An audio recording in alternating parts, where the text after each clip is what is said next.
AS55 motherboard পাওয়ার sequence. Power supply switch দেওয়ার পর purple colour থেকে 5 VSB ভোল্ট রেগুলেট হয়ে +3 VSB ভোল্ট হয়ে SIO-তে যায়।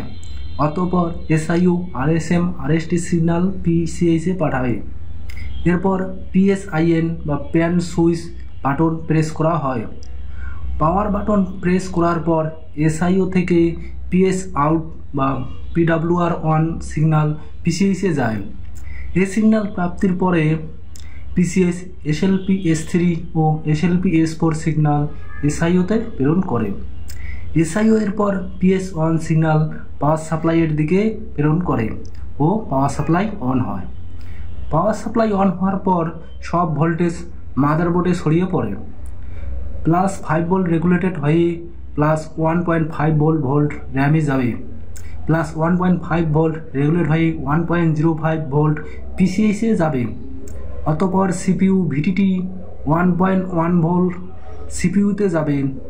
CPU VTT পাওয়ার গুড VR1 সিগন্যাল হিসাবে VRM চিপে যাবে ও VRM চিপ ইনেবল হবে এবং CPU কোর ভোল্টেজ ও GFX কোর ভোল্টেজ CPU-এ যাবে।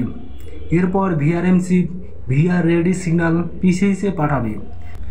VR রেডি সিগন্যাল ও PWR okay signal PCS power পর CPU পাওয়ার গুড সিগন্যাল CPU-তে প্রেরণ করে।